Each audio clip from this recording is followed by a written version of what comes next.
todos, gracias por venir. Soy Segundo Carafí, presidente del Centro de Estudios Cruz del Sur. Bienvenido, Agustín, de vuelta a Buenos Aires. Es un honor tenerte en la Feria del Libro otra vez presentando tu obra. Gracias también a Vicente Massot por aceptar la invitación a presentar este libro y obviamente muchas gracias a todos ustedes por acompañarnos. Quiero agradecer también y hacer una mención muy especial a Hojas del Sur, particularmente a Andrés Mego, que no solamente nos dan la oportunidad de leer los libros de Agustín acá en Argentina, cosa que no muchos se animan, sino que además han estado trabajando muchísimo junto al equipo de Cruz del Sur para poder hacer este evento posible. Un fuerte aplauso para ellos.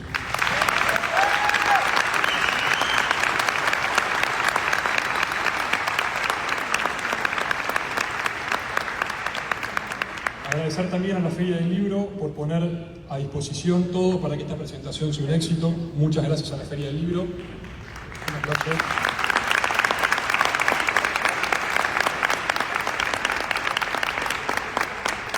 Yo les voy a robar solamente 2 minutos antes de pasar el micrófono a nuestros invitados, porque hoy, además de la presentación de Agustín, Cruz del Sur está iniciando su 6º año de existencia o su 6º año de trabajo.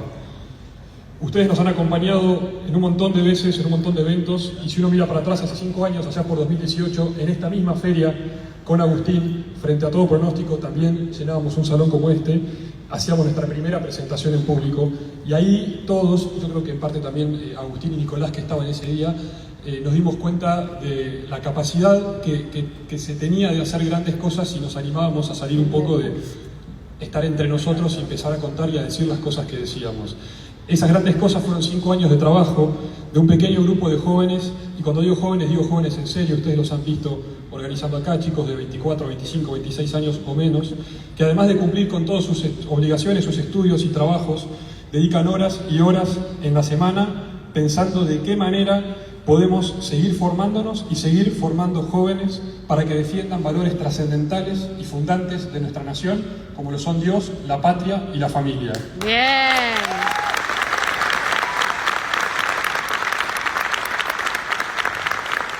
Nosotros, a propósito de estos 5 años, a principio de año nos juntamos con el equipo a trabajar un poco, tratando de dejar de lado toda la organización de, entre otras cosas, este evento, para profundizar un poco sobre en dónde estábamos parados y hacia dónde íbamos. Y quisiera compartirles muy rápidamente algunas de las preguntas muy poquitas, de las respuestas muy poquitas, que surgieron de ese ejercicio que hicimos entre nosotros. Además de definirnos muy bien, estas respuestas que voy a leer me parecen que son muy útiles para que vean la claridad y la convicción que tienen todos los jóvenes que forman parte de este equipo respecto al trabajo que estamos haciendo. Había una pregunta que decía, ¿quiénes somos? Estas se han de vuelta, respuestas anónimas de gente del equipo. Somos un grupo de jóvenes que quiere seguir a Cristo defendiendo la causa de su cruz. Queremos que Cristo reine en nuestros corazones, en la familia y en nuestra patria. Otro respondía, somos un grupo de jóvenes católicos que tiene la esperanza de que Argentina puede, como el ave fénix, renacer de las cenizas. Y había otra pregunta que decía, ¿por qué luchamos y qué defendemos? Y una de las respuestas era, luchamos por lo que vale la pena defender y luchamos porque amamos lo que tenemos detrás. Les comparto estas respuestas porque realmente creo que nos definen muy bien como equipo y explican lo que intentamos hacer en estos 5 años y por supuesto que seguiremos haciendo hacia adelante. Hace unos días veía el video de esa presentación acá en 2018 en la Feria del Libro y me puse a hacer el ejercicio de repasar mes a mes lo que fueron estos 5 años de Cruz del Sur, y les voy a compartir así muy rápido a vuelo de pájaro para que podamos tomar magnitud de lo que se puede hacer cuando nos unimos como equipo para trabajar por una causa que nos trasciende y es superior a nosotros. En 5 años, el Centro de Estudios Cruz del Sur hizo más de 50 conferencias presenciales y virtuales, más de 10 presentaciones de libros, 10 cursos de formación en historia, literatura, arte, política, podcast, 2 veces y ahora 3, probablemente el evento más convocante de la Feria del Libro, visitas a militares presos, héroes de la guerra contra la subversión, entrevistas a referentes intelectuales, organización de marchas como la del 2 de julio del año pasado, con más de 5.000 personas marchando en contra de la impunidad de los terroristas montoneros, homenaje a héroes de Malvinas en colegios y facultades. Organizamos el Rosario de Hombres, que dicho sea de paso, este sábado, 11 horas en Plaza de Mayo, hay una nueva edición a nivel mundial y acá en Buenos Aires, de vuelta, 11 horas en Plaza de Mayo el sábado. presencia en medios de comunicación, entre otras actividades. No es mi idea con esto alardear sobre lo que hicimos, pero cuando uno mira para atrás y se da cuenta, realmente impresiona, más aún teniendo en cuenta que todo lo que hicimos en estos 5 años fue sin ningún tipo de aporte, sosteniéndonos solamente con los cursos y algún evento más donde se nos ocurría poner una alcancía. A mí personalmente me sigue sorprendiendo mirar para atrás y ver todo lo que hicimos, porque de vuelta nos muestra a todos nosotros que se puede, si nos unimos a trabajar por una causa que nos supere y trasciende a todos, se puede realmente generar impacto y dar una batalla bien dada. Como siempre le digo a los chicos, cada una de nuestras reuniones, nosotros no somos conscientes, y realmente estoy seguro que no somos conscientes, del impacto que generamos con todas las actividades que hacemos. Personalmente me siento honrado de presidir esta fundación y liderar este grupo de jóvenes y amigos que sin pedir nada a cambio dejan hasta el tiempo que no tienen por esta causa. Argentina sería muy distinta si los jóvenes, en vez de estar perdidos en las distracciones de la modernidad, le pusieran a cada cosa el amor a la patria que le ponen estos chicos. No quería dejar de decir estas palabras porque para nosotros es muy importante poder estar de vuelta acá presentando un libro de Agustín en la Feria del Libro. Hace 5 años hacemos esto y con su apoyo vamos a poder hacer todavía mucho más de lo que mencioné que ya hicimos. Ahí van a ver en sus asientos todo un breve resumen con el QR de las formas que tienen de apoyarnos y principalmente de sumarse no solamente a estos eventos abiertos, sino también a todas las actividades de formación que hacemos, porque como siempre nos dice y nos enseña Agustín, si no nos damos cuenta que la única forma de dar esta batalla cultural es formándonos, el enemigo nos va a seguir pasando por arriba. Ver a todos ustedes acá es una molestia muy grande para el sistema. No nos entienden y hoy están asustados por todas estas cosas que se están generando. Incluso esto supera lo que creo que de vuelta a nosotros mismos nos imaginamos cuando empezábamos todo esto hace 5 años. Ahora, la única forma de que este cambio sea real, perdure y no sea solamente un cambio pasajero o una cuestión de moda es que nos formemos para seguir dando batalla y eso vino a ser Cruz del Sur. Muchas gracias a todos y ahora sí, los dejo con Vicente y con Agustín.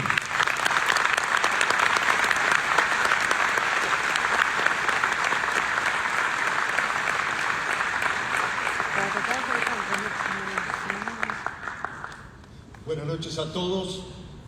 Estoy convencido, y creo no equivocarme al respecto, si digo que todos los que están aquí presentes, que han llegado de distintos lugares y han colmado con creces las instalaciones de esta sala José Hernández, lo han hecho con el propósito de escuchar exclusivamente a Agustín Laje.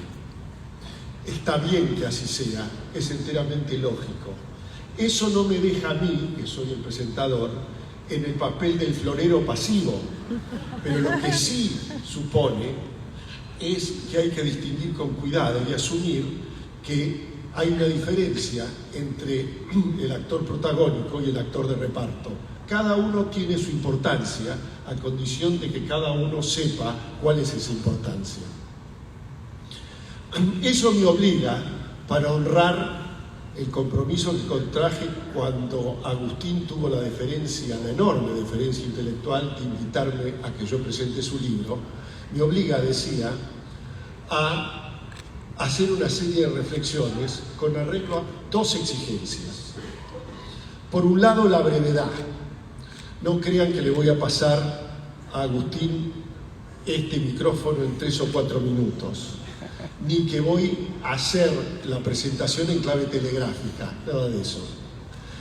Pero de todas maneras, me parece que hay que extremar el cuidado y saber que un monólogo, y esto es un monólogo, tiene sus límites y que no hay que excederse en términos del tiempo.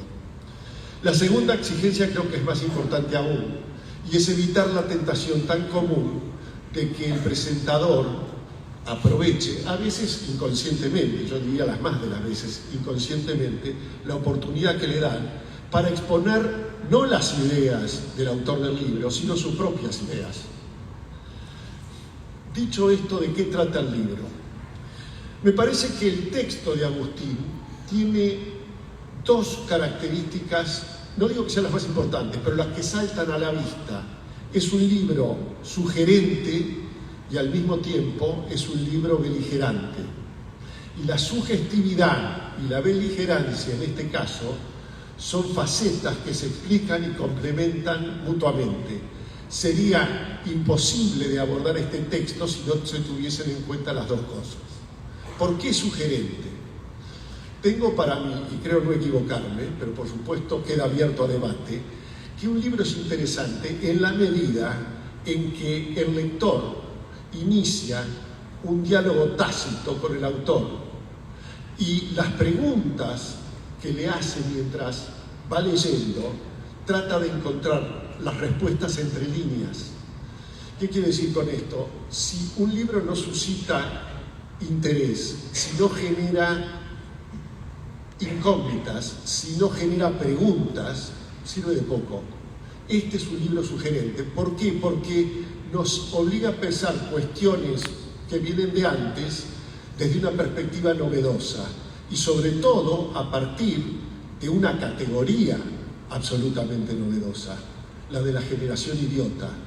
La idiotez entendida en los términos específicos que lo hace Agustín Laje, que no es la idiotez como sinónimo de estupidez o tontería, sino más bien una idiotez que se conjuga con lo que en su momento ese gran escritor español, José Ortega y Gasset, en uno de sus libros más famosos, La rebelión de las masas, pensó como el hombre masa. La generación idiota es una generación poblada de hombres masas, no de estúpidos. La segunda cosa que quería compartir con ustedes, aparte de la sugerencia, es la beligerancia. Agustín Laje en ningún momento oculta cuáles son los valores que defiende y se asume, y con entera razón, como un portavoz de la nueva derecha. No es políticamente correcto y lo que hace es polemizar de manera abierta con lo que yo llamaría, a falta de mejor término, la contracultura posmoderna. Pero habría otra forma de calificarla, por supuesto. Con esta particular coincidencia, que es de fundamental importancia, los intelectuales, y Agustín lo es, cuando defienden con ahínco, con pasión una causa, corren el riesgo de que la ideología que tienen, todos llevamos una ideología a cuestas, invada inconscientemente el campo del análisis. Y entonces el intelectual se convierte en un ideólogo puro y duro o en un panfletista. Hay panfletistas geniales. Lo raro, lo que no es común, sobre todo en una persona con tan pocos años como Agustín, es conjugar, por un lado, la seriedad intelectual y por el otro lado, la defensa acérrima de unos valores que él no está dispuesto a dar por clausurados. Me meto de lleno en el libro. Si yo tuviese que decir cuál es el dato esencial del libro este, y puedo equivocarme porque hago una interpretación, y las interpretaciones son subjetivas, me parece, y esta palabra creo que no figura en el libro, solo una vez.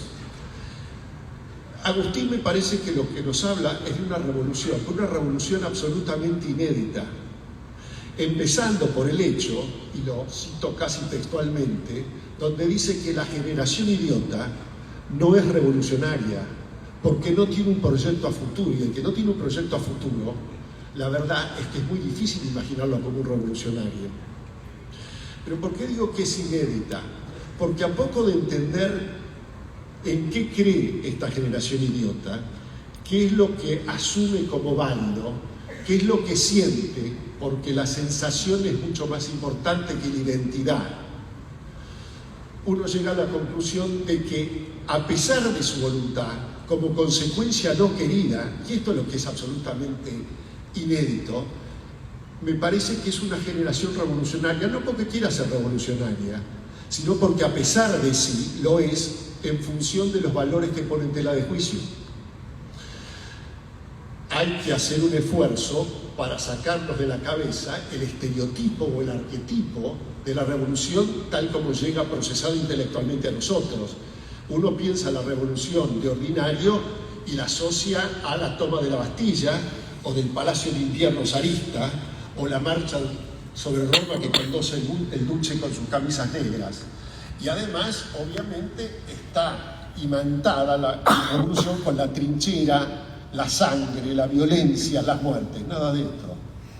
Aquí de lo que se trata es de una revolución silente, con muchas características. Yo solamente por una razón de tiempos, no quiero hablar más de 15 minutos, me voy a referir o voy a enunciar las que enuncia Agustín como más importantes. Por lo menos, a mi juicio, después de una lectura interesantísima como es este libro, me parece que las que más resuenan en mis oídos son, por un lado,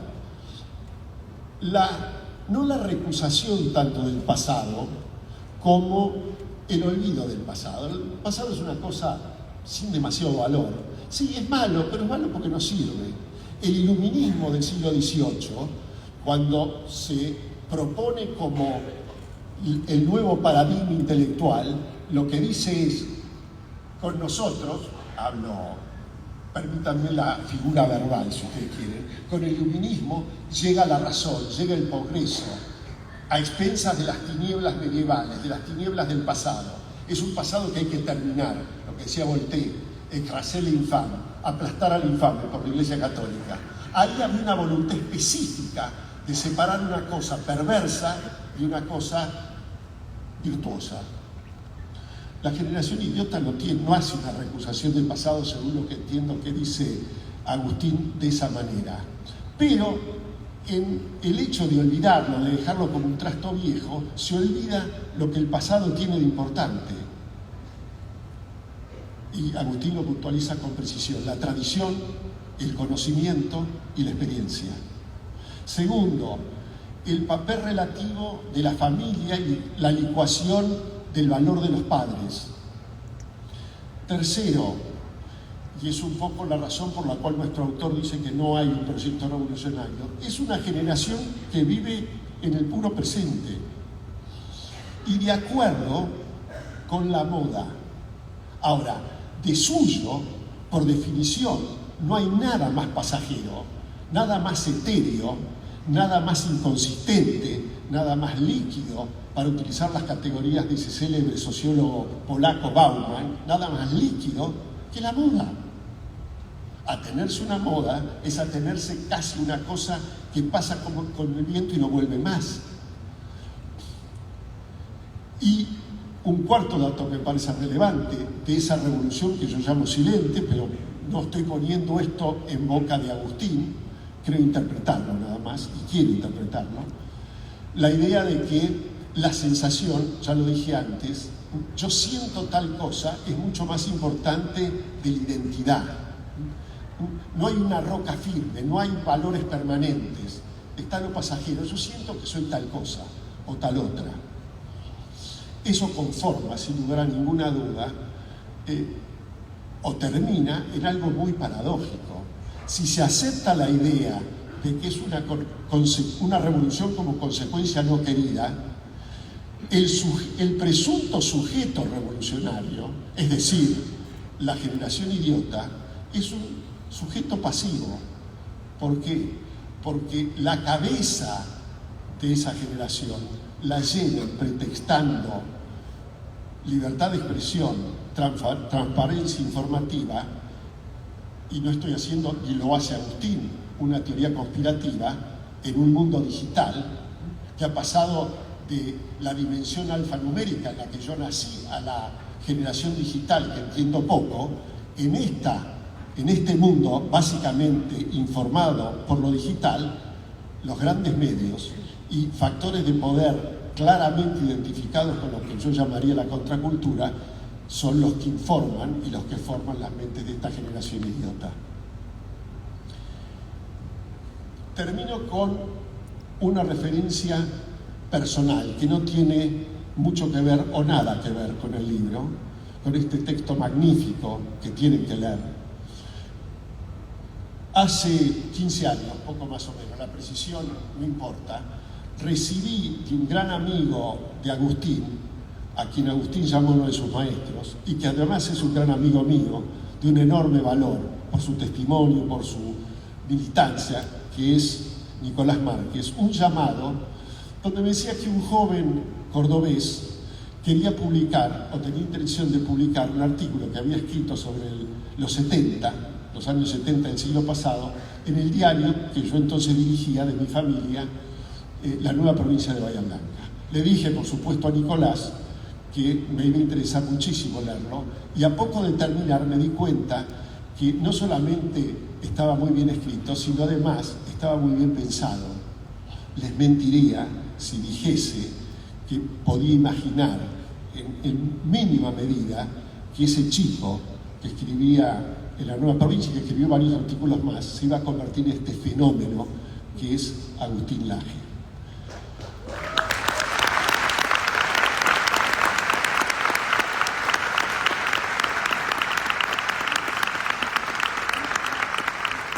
¿Cuál es su importancia? Tengo para mí que las casas se defienden en los umbrales, las patrias en la frontera, los valores que nos negamos a dar por clausurados y estamos dispuestos a defender, se defienden de manera superlativa a través de la palabra oral y la palabra escrita. Ese es el mérito de Agustín Laje. Muchas gracias. ¡Bravo! ¡Bravo, Vicente!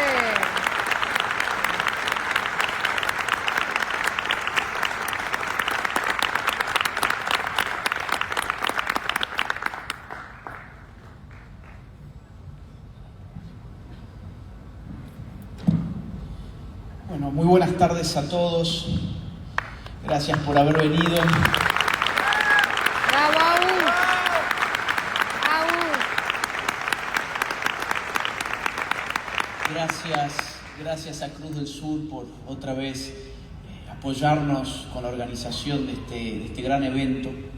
Gracias a todo el equipo de Cruz del Sur, que son muchos chicos que contribuyen con todos los asuntos logísticos y que nos apoyan en todo lo que hay que hacer antes, durante y después del evento. Gracias a mi editorial en Argentina, que es Hojas del Sur. Muchas gracias a Andrés Mego por confiar en mí. Y muchas gracias a HarperCollins también. HarperCollins es la editorial en el resto de los países. Gracias a Vicente por honrar esta presentación del libro con su introducción a la obra. Gracias a tantos amigos que si los nombrara correría el riesgo de olvidarme de algunos, así que prefiero hacerle un agradecimiento abstracto. Gracias a todos de verdad por acompañarme. Estoy muy contento porque no esperaba este recibimiento. Yo soy una persona bastante pesimista. Vengo de una gira de 7 días en Perú, todos los días con una actividad. Una de ellas, por ejemplo, fue una firma de libros. Pensamos vayan a llegar 100, 200 personas. Llegaron 1500 y estuvimos 7 horas firmando sin parar.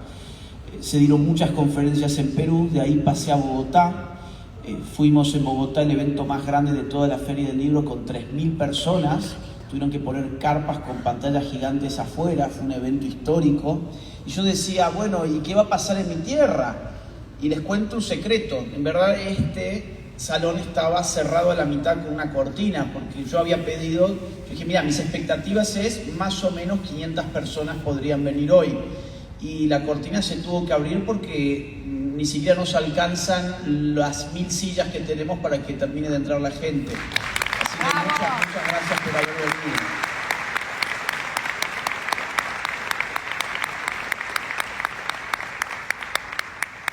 Miren, yo voy a hacer una introducción al libro.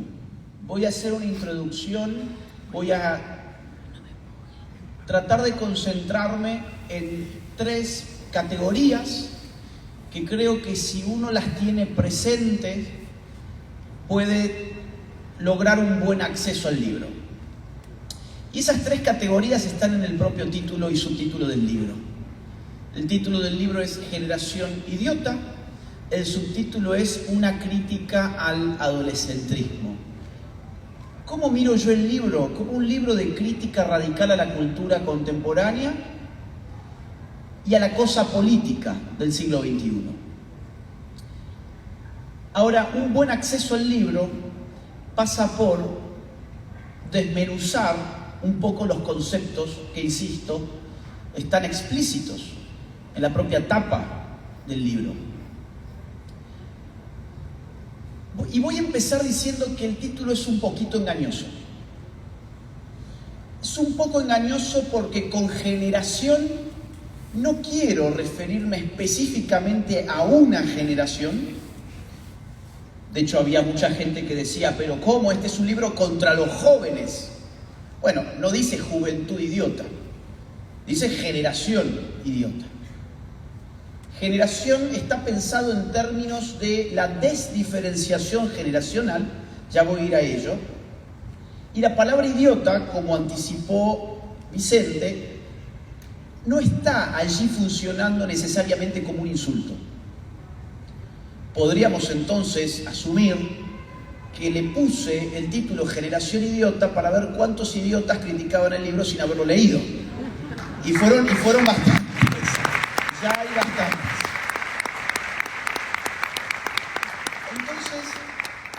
Entonces quisiera aclarar un poquito esto. Vamos a trabajar con la palabra generación, con la palabra idiota y con la palabra adolescentrismo, con el neologismo adolescentrismo. El libro no habla sobre una generación, sino sobre la problemática generacional.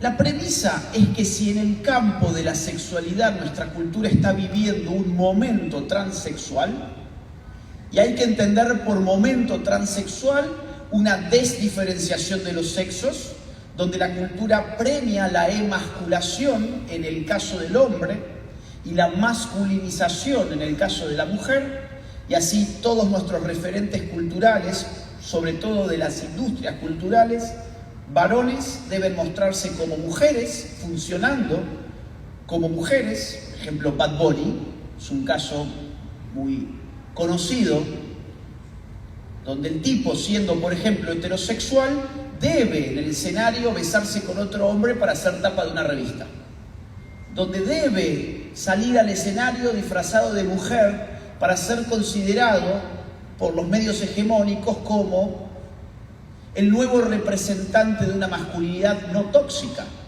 o debe, por ejemplo, incrustarse pechos artificiales con Photoshop en sus videoclips para ser reconocido como un combatiente antipatriarcal. Y lo mismo podríamos decir de tantos otros personajes del mundo de la farándula, del cine, de la música, etc. Y en el caso de la mujer, vemos exactamente el proceso inverso.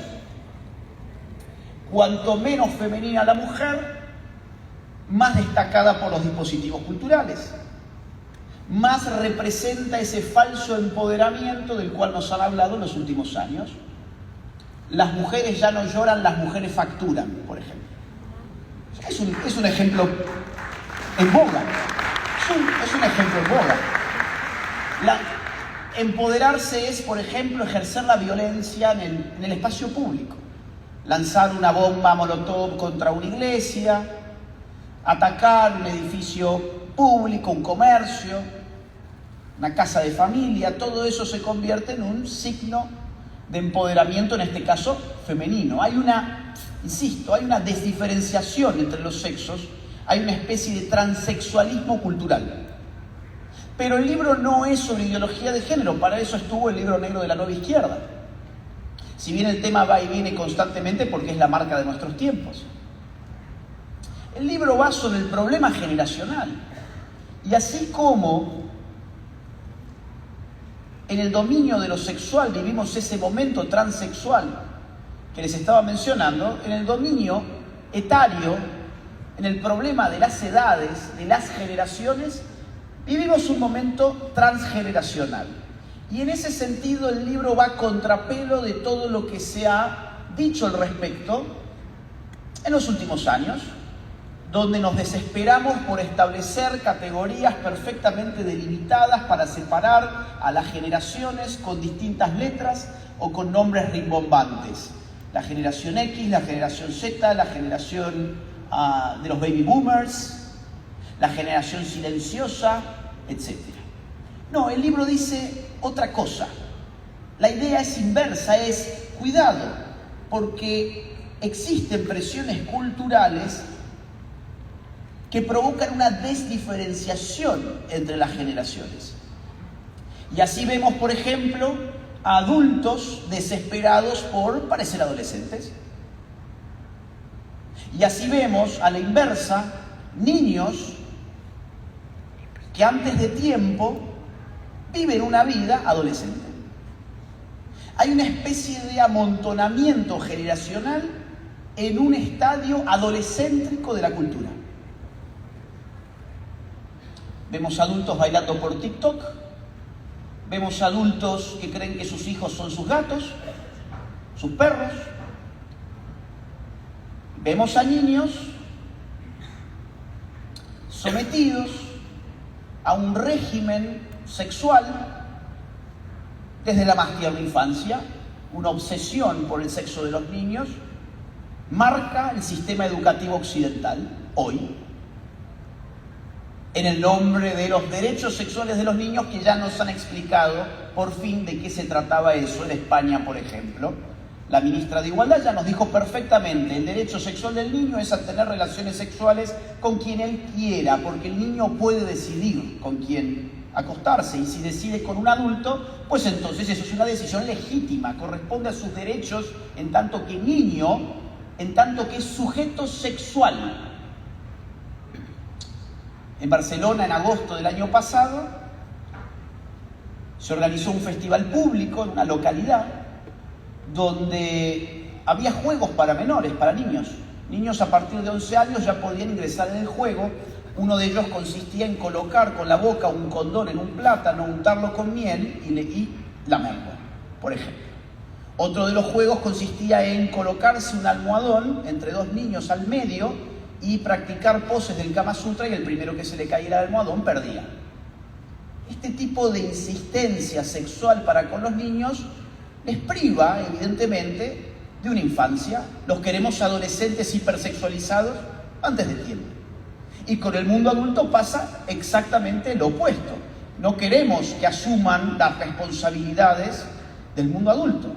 Responsabilidades que estaban en la mira, por ejemplo, de los ilustrados.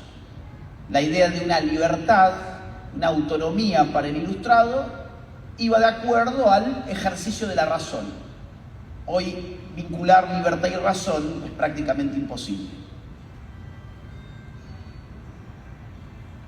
Ahora bien, eso nos lleva a lo que el libro define como adolescentrismo.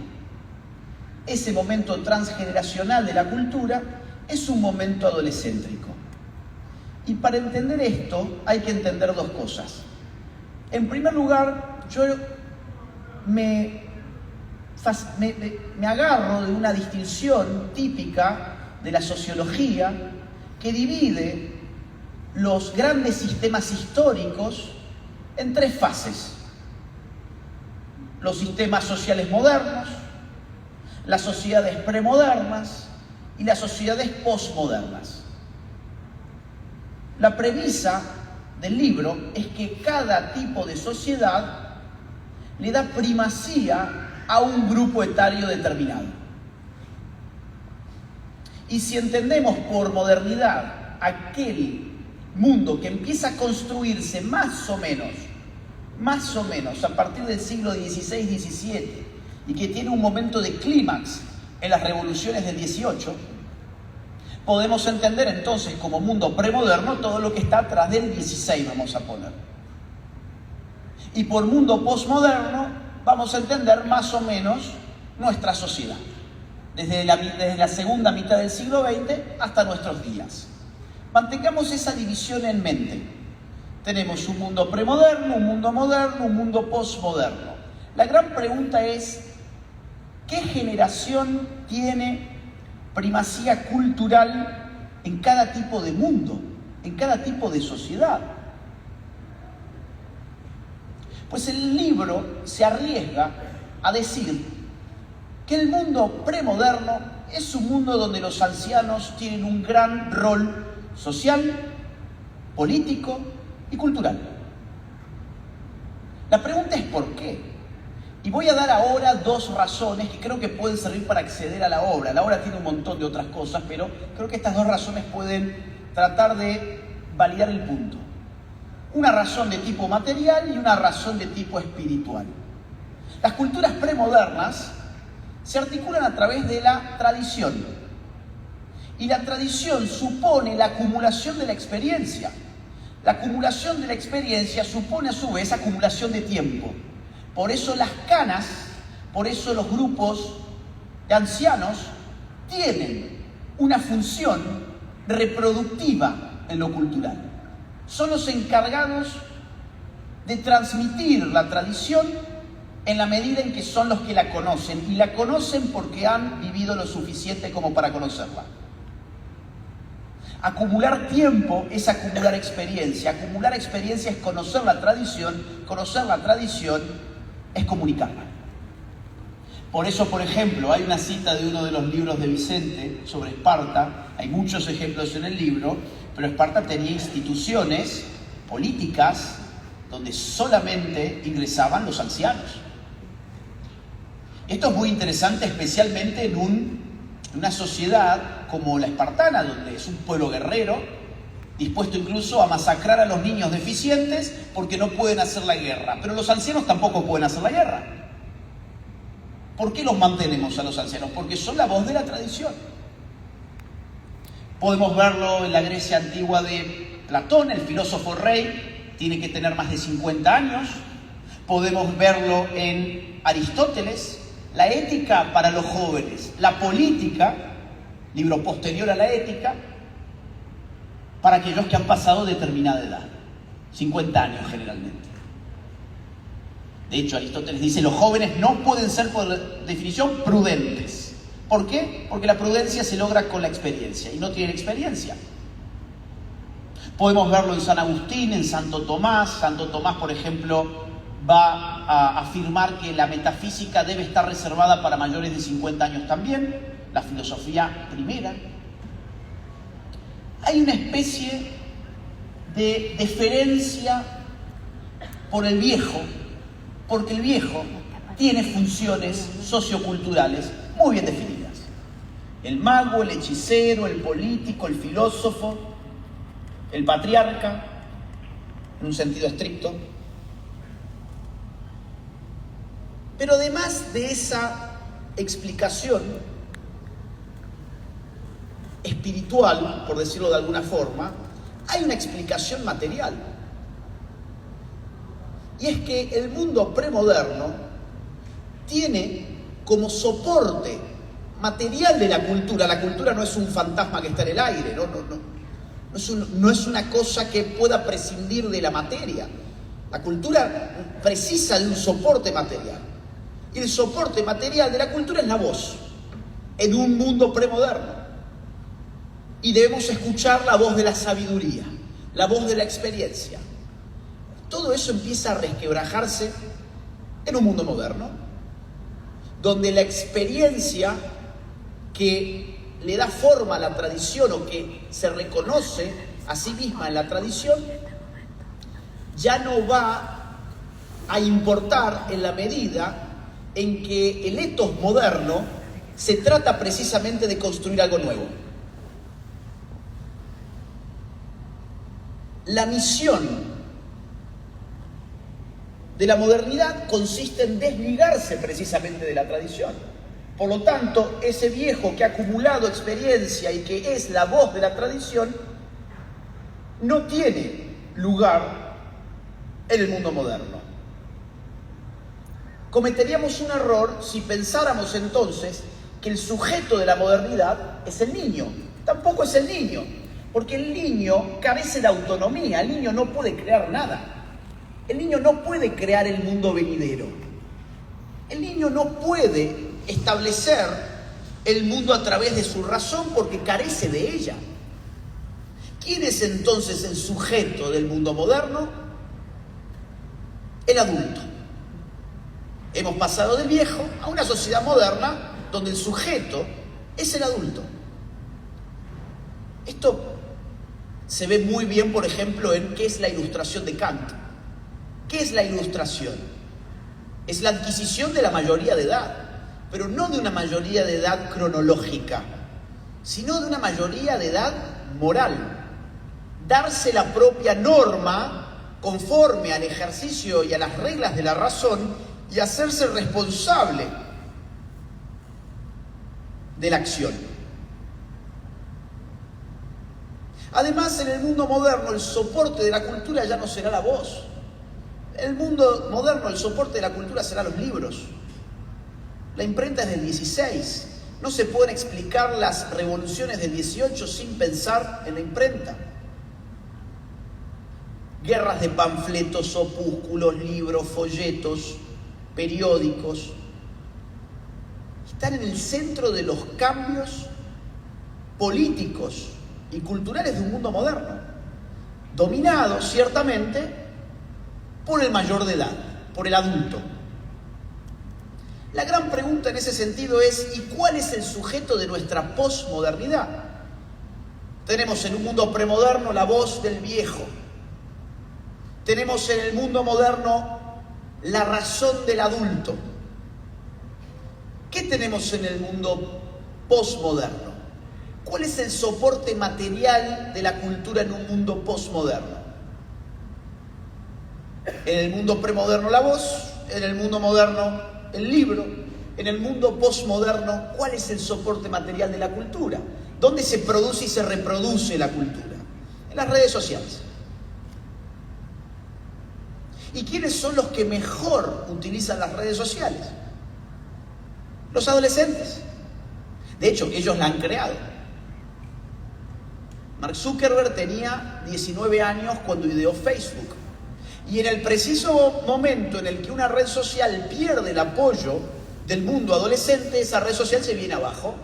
El propio caso de Facebook da cuenta de ello. Y cuando el mundo adolescente se desplaza a otra plataforma social, esa plataforma entra en auge. Ejemplo de ello, TikTok, Instagram. El mundo digital es un mundo adolescéntrico. Y nuestra visión sobre la cultura también se modifica, porque la acumulación de tiempo ya no equivale ni al conocimiento de la tradición, ni a la adquisición de la mayoría de edad en tanto que sujeto autónomo del mundo moderno. Hoy la adquisición, hoy la acumulación de tiempo es desactualización. Hoy acumular tiempo es desactualizarse. Por eso, semejante lucha contra el paso del tiempo, en forma de cremas, cirugías, filtros, Photoshop, intervenciones de todos los tipos, porque el paso del tiempo equivale a la expulsión del sistema social y cultural. Ya no hay nada que decir en él. Ya no hay un rol que cumplir, a menos que quieras tener 40, 50 años y bailar por TikTok, cosa que naturalmente no recomendamos hacer. Ese es el mundo adolescéntrico. Es un mundo donde culturalmente hay un dominio por parte de, vamos a decir así, las características psicológicas de la adolescencia. El adolescentrismo hay que pensarlo sociológicamente. ¿Cómo? Como una transferencia de las características psicológicas del adolescente al cuerpo social.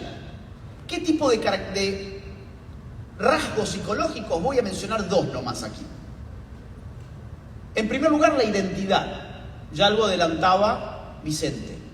Erik Erikson, un psicólogo muy celebrado de Norteamérica que se dedicaba, entre otras cosas, a estudiar psicológicamente la adolescencia, definía la adolescencia como un momento de la vida donde el individuo no puede definir su yo. No coagula el yo, porque el yo precisa de continuidad. El yo precisa de identidad, y la identidad siempre refiere a elementos que permanecen en un mundo que cambia. No hay identidad sin una determinada permanencia de elementos idénticos a sí mismos que me permiten hablar sobre el quién soy yo. ¿Cómo hablar del yo si no hay nada que permanece? El problema del adolescente, por lo tanto, es que su yo va a los tumbos. Y esto lo podemos ejemplificar bien con un caso que, a ver, hipotético, pero que va a ilustrar el punto. El adolescente hoy puede ser hippie, mañana se convierte en heavy metal, pasado mañana es hipster, y no sé, y en 5 días se hace militante feminista. Claro, todavía no puede responder quién es. Y eso que era un rasgo psicológico de un momento muy específico de la vida, hoy ese momento es inefable. No tenemos ni idea cuándo termina la adolescencia, precisamente porque no tenemos idea cuándo empieza la identidad. ¿Y por qué no tenemos idea cuándo empieza la identidad? Porque hemos perdido las referencias sociales de nuestra identidad individual. Por ejemplo, la religión. La religión estabilizaba el yo. Yo soy católico, yo soy cristiano. Nazco siendo católico, muero siendo católico. Eso ya no existe. Ya no existe como fenómeno cultural, digamos así. Hoy voy a los tumbos. Apareció un nuevo gurú de redes sociales que me vende espiritualidad 2.0 y me convierto en un nuevo seguidor de esa rama. Ya no puedo establecer mi yo con arreglo a eso porque eso ya no permanece. O pensemos, por ejemplo, en la nación. Nazco argentino, muero argentino, eso implica una serie de lealtades, una serie de simbologías, una serie de historias, una serie de sentimientos arraigados que hoy solamente aparecen cuando se gana un partido de fútbol. Solamente aparecen de manera lúdica. Hoy nadie sabe de qué van las fechas patrias. Solamente se sabe que es un muy buen día porque no vas a trabajar. Y es precisamente porque se pierde esa referencia nacional como parte de la identidad que estamos dispuestos a aceptar que banderas multicolor sean elevadas a la misma altura del pabellón nacional. Si no hubiésemos perdido ese respeto, pues de ninguna forma permitiríamos aquello. El sexo es una referencia identitaria. Nazco hombre, no está sujeto a la fluidez. El género está sujeto a la fluidez. Y el sexo ya no existe más. Habría que preguntarse si eso tiene que ver con la actual miseria sexual. Probablemente sí. Porque quizás lo que estamos viviendo no es una revolución sexual, como algunos dicen, quizás estamos viviendo miseria sexual. ¿Por qué? Porque la categoría del sexo cae y en su lugar llega el género. Y el género ni siquiera como una especie de constructo sociocultural que condiciona mi existencia sexual, que fue lo que dijeron en la década del 90, sino ahora el género como una autodeterminación, que no depende de nada más que de mi autopercepción. Y eso es muy soso, es líquido. No puede arraigar ninguna identidad, por eso hablar de identidad de género es una contradicción en sus términos. Es como decir helado caliente, porque solo el sexo puede brindar identidad. El género no brinda ninguna identidad, en la medida en que no se abre a una referencia común, sino que es algo que solo lo encuentro dentro mío, no sé ni cómo, además. Nadie lo puede explicar tampoco. Hemos perdido la religión, hemos perdido la nación, hemos perdido el sexo, hemos perdido la clase. Pasamos de una sociedad estamental a una sociedad de clases en el mundo moderno, y en nuestro mundo postmoderno pasamos a una sociedad donde el trabajo va cambiando a tal velocidad que la mera idea de una identidad de clases simplemente puede hacernos reír. Ahora, el marxismo se basó en la idea de que había algo llamado identidad de clase y que había que despertar esa identidad para despertar una revolución. Y esa identidad estaba arraigada en un modo de ver el mundo vinculado al trabajo. ¿Dónde está el trabajo en un mundo de inteligencia artificial? ¿Quién va a trabajar en un mundo de inteligencia artificial? El adolescente carece de identidad. Y hoy, ¿cuál es la identidad que nos ofrece nuestra sociedad? Ninguna. Por eso, en ciencia política no se ha hecho más que hablar de la identidad en los últimos años. Porque es el gran conflicto. Antes era un asunto de la psicología, por eso Erik Erikson estaba trabajando sobre esa categoría. Hoy es una categoría politológica, porque esos mismos individuos identitariamente aniquilados van a ir a exigir al poder estatal que él sea el que haga algo con su identidad, que les dé una respuesta, que les dé leyes, que les cambie el documento, que les diga quiénes son.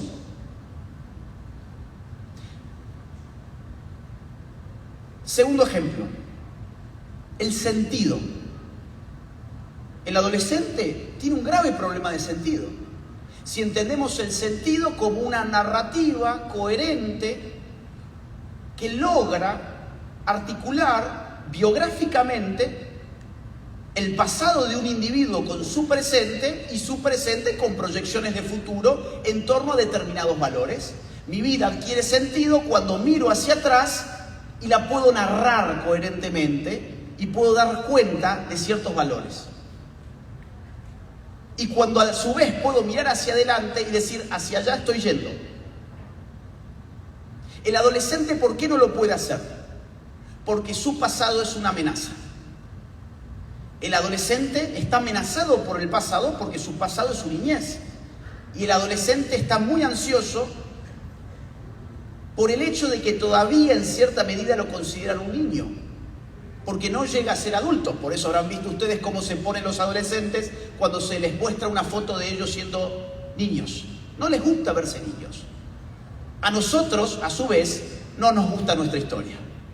Como dice Vicente, el problema no es tanto el desprecio por el pasado, que ciertamente existe y lo vemos en la destrucción de los monumentos, el ataque a edificios emblemáticos de una sociedad, a una catedral, mancillar el nombre de héroes de una patria, sino que lo vemos sobre todo en la indiferencia respecto del pasado.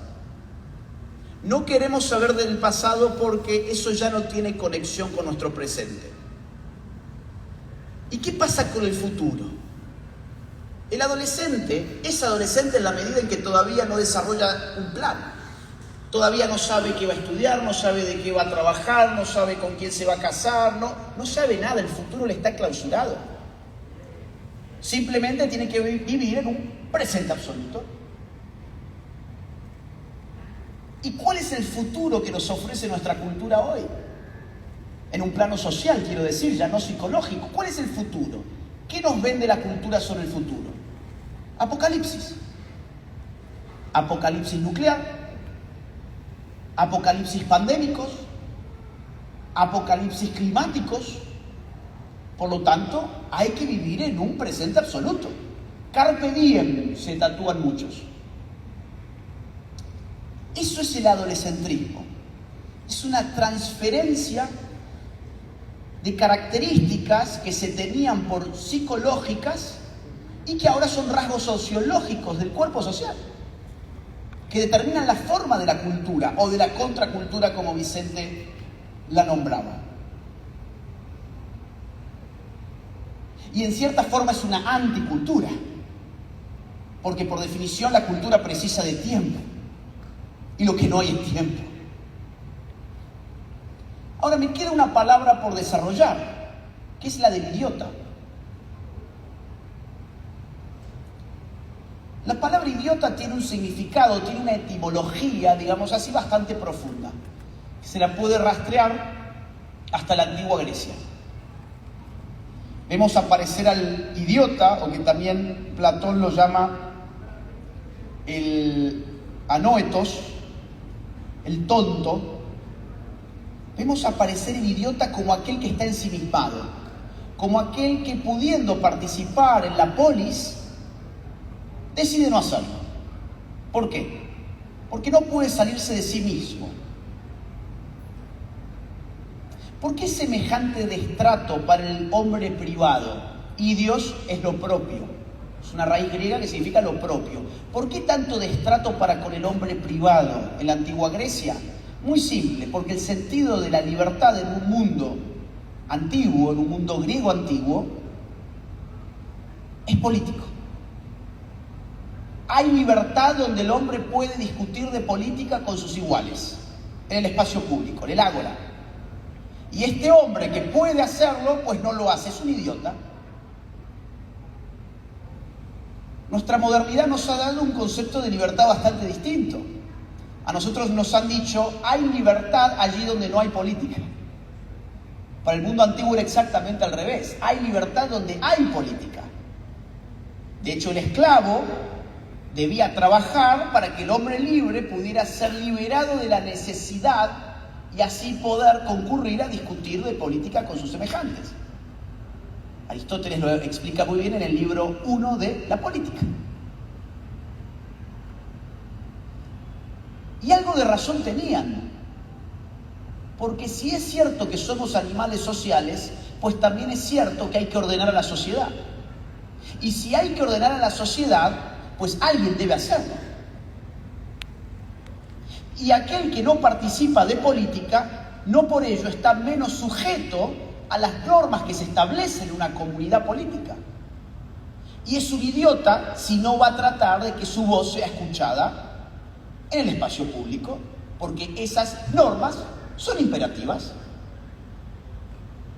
Además, había una gran relación entre el idiota y el anoetos, o sea, aquel que no comprende. El que no participa en política al mismo tiempo es el que no comprende. Es un tonto en ese sentido.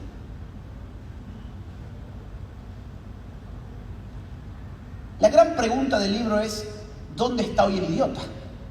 Ese idiota era inofensivo. Se hacía daño a sí mismo. ¿Por qué? Porque se sujetaba a reglas establecidas por otros. ¿Dónde está hoy el idiota? Hoy es inofensivo. No, hoy tiene TikTok. Hoy el idiota está en el centro del problema político. Hoy el idiota quiere que lo escuchen, pero siempre como una referencia al sí mismo. Por eso es un idiota.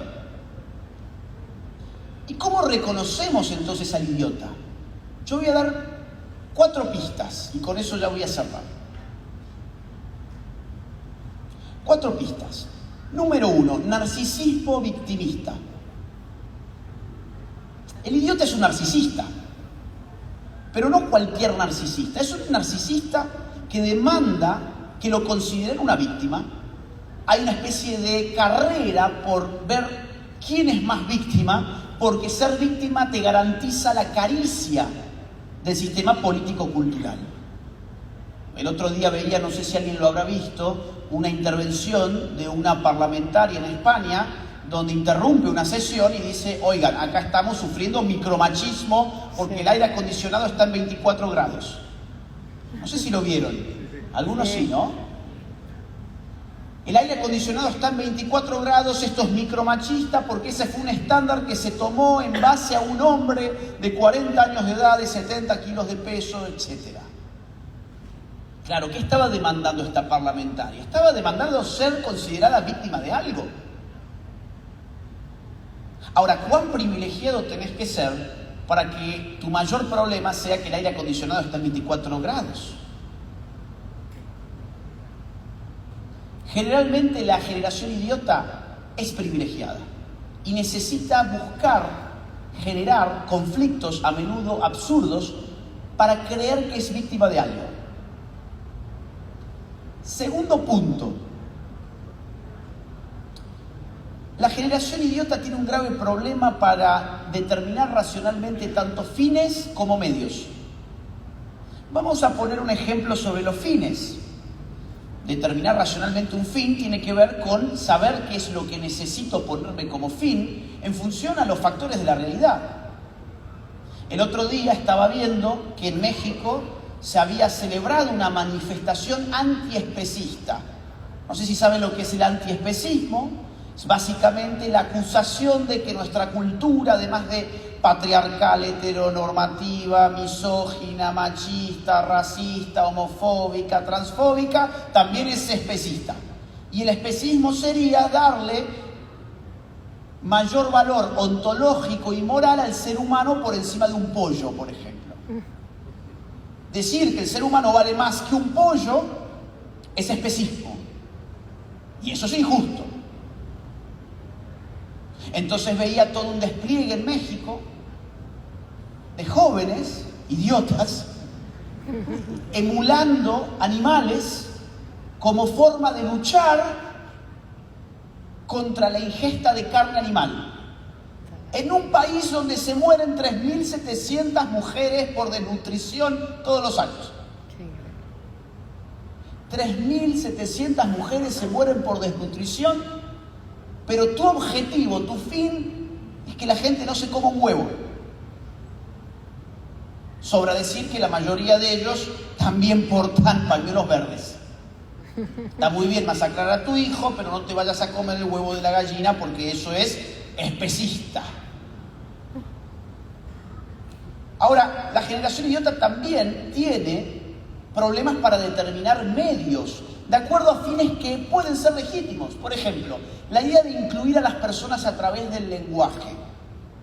Podríamos estar de acuerdo, decir, bueno, mira, hay muchas cosas para hacer. Por ejemplo, personas ciegas que van a tiendas buscando a ver cuál es la parada de su autobús y, que yo sepa, no hay paradas de autobús con braille para saber cuál es el que pasa o un botoncito para que le diga cuál es el autobús que pasa, por poner solo un ejemplo.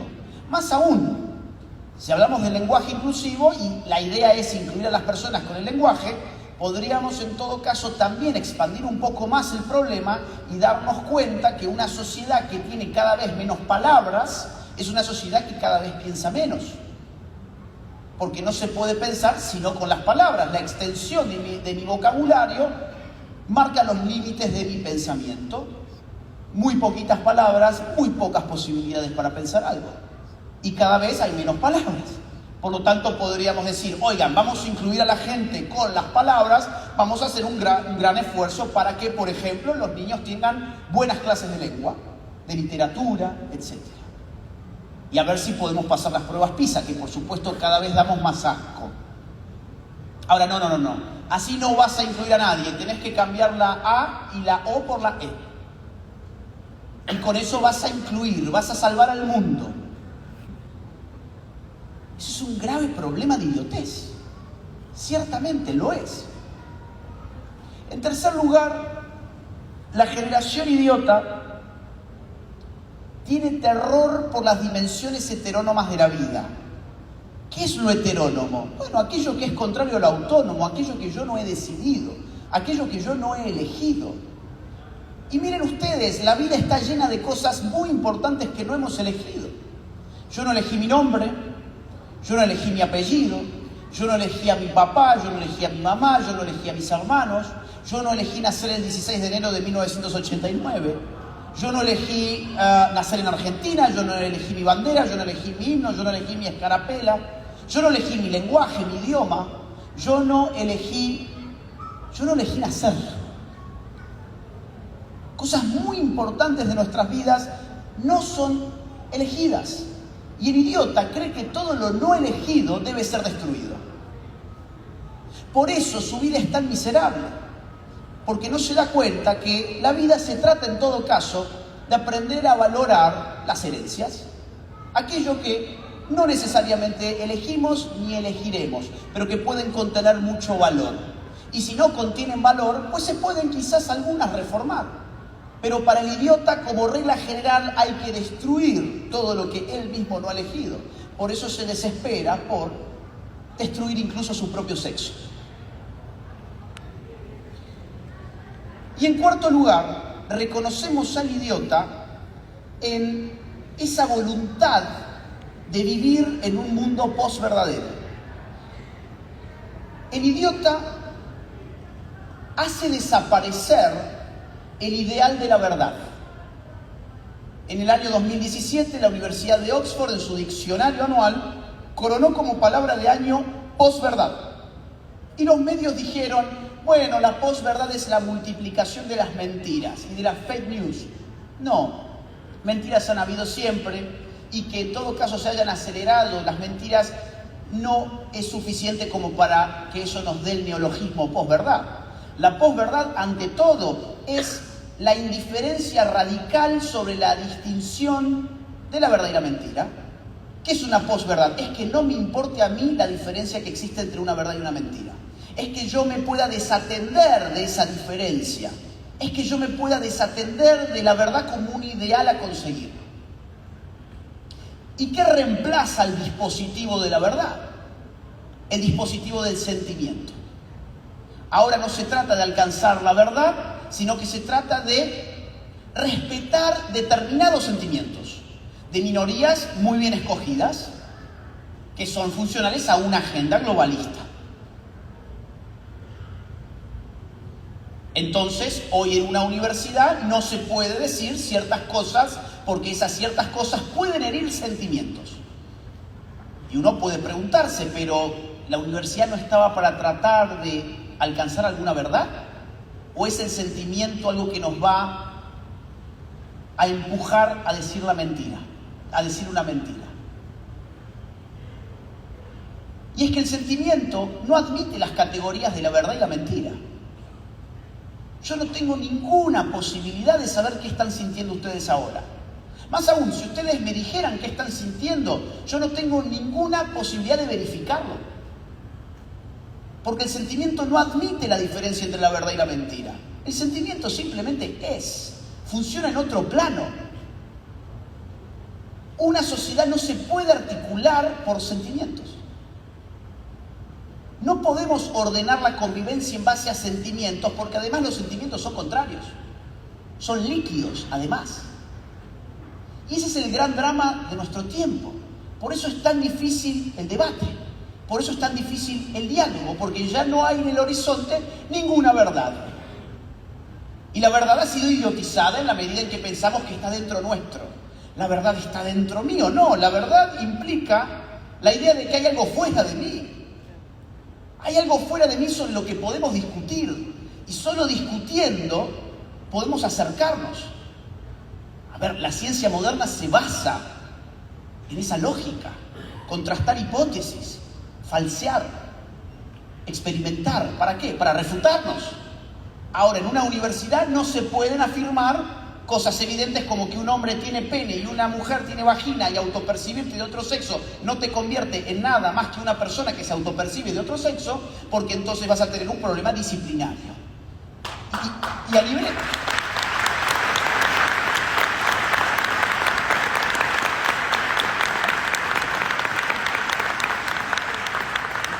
Y a nivel estatal tampoco se puede decir, porque te salta el INADI. Es decir, hemos perdido todo tipo de referencias a la identidad, al sentido, a la verdad, a la apertura. Eso es la generación idiota. Una generación adolescéntrica. Allí caben adolescentes, pero no solamente adolescentes. Caben jóvenes, caben adultos, incluso algunos ancianos probablemente también. Y es tremendamente manipulable esa generación idiota. Ahora, cierro con esto. ¿Cómo se puede enfrentar? El libro no simplemente es una crítica, es también una propuesta.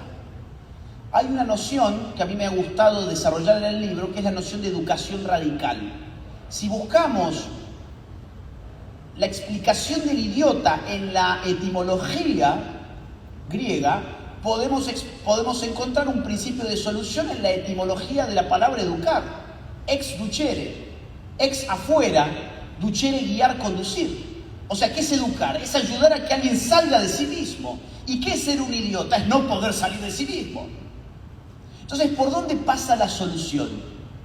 A nivel político estructural, traté de decir algo en La batalla cultural, que fue el libro que traje el año pasado. En este libro trato de dar algunas pistas sobre lo individual familiar, vamos a decir así. O sea, a la pregunta de cómo me defiendo a mí mismo y cómo defiendo a los míos.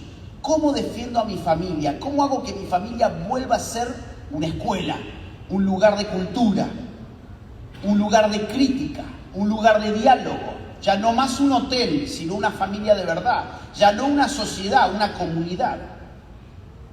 Y la variable de la educación es central para el libro, pero no como educación pensada como una especie de operación para adquirir un mejor empleo o un mejor salario, que es como hemos reducido la educación en Occidente desde la segunda mitad del siglo XX hasta nuestros días. ¿Para qué me educo? Y bueno, me educo para que el bolsillo crezca.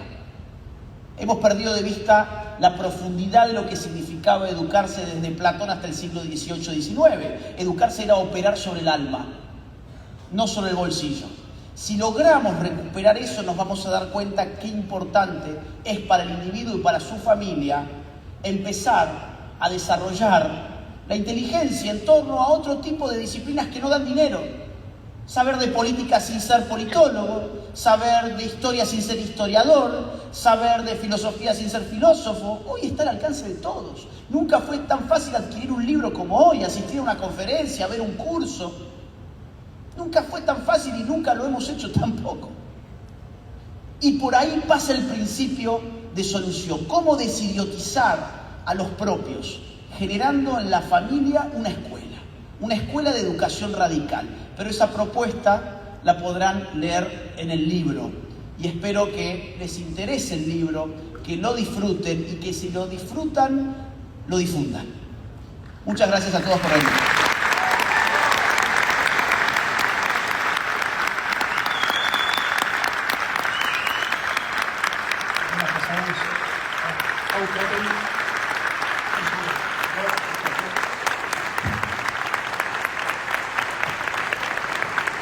Vamos a hacer una foto. Por favor, quédense todos en sus lugares. Vamos a hacer una foto. Vamos a hacer una foto. Agustín, háblate en el medio. Por favor, quédense en sus lugares. Nadie se mueva para la firma de libros. Es por orden de los números. Denme 2 minutos de pelota. Quédense en sus lugares. Hacemos la foto.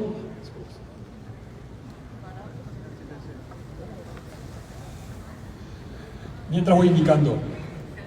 Por favor, quédense todos en sus lugares. Gracias, Agus. Agus, pasa para atrás. Agustín va a hacer 2 notas acá en el camarín. Quédense en sus lugares.